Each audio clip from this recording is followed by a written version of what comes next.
एखाद्या झाडावर पंख पूर्णपणे पसरून बसलेला एक काळा पक्षी तुम्ही पाहिलाय का? दुरून पाहिलं तर तो अगदी कावळ्यासारखा दिसतो. पण तो कावळा नसून तो असतो लिटिल कॉर्मरंट. मराठीत आपण त्याला पाणकावळा म्हणतो. या पक्षाचं कॉर्मरंट नाव आलंय एका लॅटिन फ्रेज कॉर्वस मरिनस इथून. ह्यातलं कॉर्वस म्हणजे कावळा आणि मरिनस म्हणजे सी. पाण्यातला कावळा म्हणजेच कॉर्मरंट. दिसायला काळा असला आणि नावामध्ये कावळा असला तरी हा कावळ्यापेक्षा वेगळ्या कुळातील एक जलपक्षी आहे. पाणकावळा हा मध्यम आकाराचा पूर्णपणे काळसर रंगाचा पक्षी आहे. प्रजनन काळात त्याच्या अंगावर थोडी चमक आणि मानेला पांढुरके डाग येतात. त्याची मान लांब, चोच टोकदार आणि थोडी वाकडी असते. ही वाकडी चोच त्याला मासे पकडायला खूप मदत करते. त्याचे पाय जाळीसारख्या त्वचेने जोडलेले असतात, त्यामुळे तो पाण्यामध्ये उत्तम पोहू शकतो. उडताना त्याची मान पुढे सरळ ताणलेली आणि शरीर स्थिर असतं. पाणकावळ्याचं आयुष्यमान हे साधारणपणे 15 ते 20 वर्षापर्यंत असू शकतं. हा आपल्या इथला लोकल पक्षी आहे. हा स्थलांतर करत नाही, त्यामुळे वर्षभर आपल्या इथे पाहायला मिळतो. पाणकावळ्याचा प्रजनन काळ साधारण जून ते सप्टेंबर या पावसाळी महिन्यात असतो. या काळात तो मोठ्या समूहात झाडांवर वसाहती करून घरटी बांधतो. मादी साधारणपणे 3 ते 5 अंडी घालते. अंडी उबवण्याचा कालावधी सुमारे 15 ते 18 दिवसांचा असतो. पिल्लं बाहेर आल्यानंतर दोन्ही पालक त्यांना मासे खाऊ घालतात आणि काही आठवड्यातच ही पिल्लं उडायला शिकतात. घरटं बांधताना पाणकावळा झाडांच्या उंच फांद्यांवर काटके आणि पाने आणि गवत वापरून घरटं बांधतो. तो अनेकदा इतर पाणपक्ष्यांसोबत एकाच झाडावर घरटं बांधून वसाहतीत राहतो.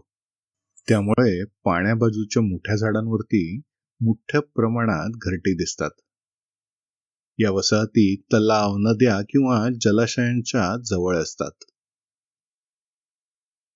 कॉर्मरंट म्हणजेच पाणकावळा हा पूर्णपणे मासेभक्षी पक्षी आहे. तो पाण्यात बुडी मारून मासे पकडतो आणि बाहेर येऊन त्यांना फस्त करतो.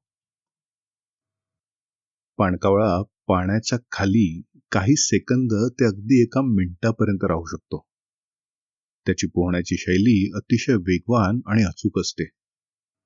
पोहताना हा एका ठिकाणून आत जातो आणि मासे शोधत शोधत दुसरीकडनं कुठून तरी बाहेर येतो. ह्याचे फोटो काढताना ह्या सवयीचा आम्हाला खूप त्रास होतो. बऱ्याचदा तो एकटा किंवा कधी कधी समूहाने देखील मासे हाकलून पकडतो. याला आपण बऱ्याचदा झाडावरती पंख उघडे ठेवून बसलेलं बघतो. त्याचं कारण म्हणजे हा पाण्याखाली मासे पकडायला जातो पण ह्याच्या अंगावरती इतर जलपक्ष्यांपेक्षा मेणाचा लेयर खूप कमी असतो. त्यामुळे ह्याच्या अंगावरचं पाणी हे झटकून जात नाही. त्याचे पंख वाळवण्यासाठी हा पंख उघडून बऱ्याचदा झाडावरती बसून राहतो. दुरून बघितलं तर तो एखाद्या क्रॉस सारखा दिसतो. पर्यावरणामध्ये पाणकावळ्याची भूमिका अत्यंत महत्वाची आहे. तो जलाशयातील माशांची संख्या नियंत्रणात ठेवतो आणि परिसंस्थेचं संतुलन राखतो. एखादी जलपरिसंस्था निरोगी आहे याचं संकेत देणारा हा एक महत्वाचा पक्षी आहे.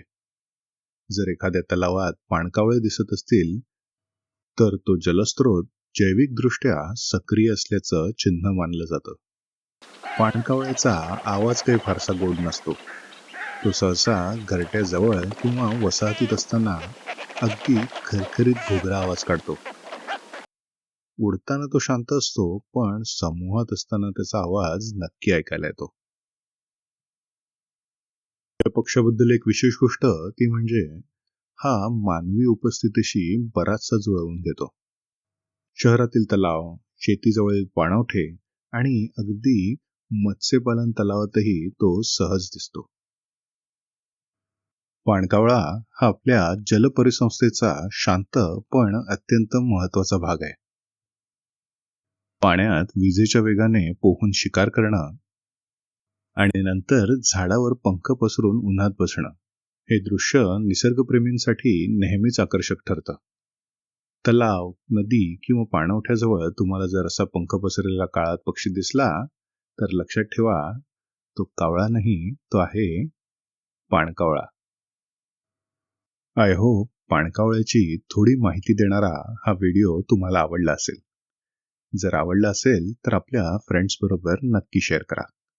आणि आपल्या आजूबाजूला दिसणाऱ्या पक्ष्यांची माहिती मिळवण्यासाठी तसंच पक्षी पाहण्यासाठी मी केलेल्या माझ्या ट्रिप्सला मला जॉईन करण्यासाठी ह्या चॅनलला नक्की सबस्क्राईब करा. थँक्यू.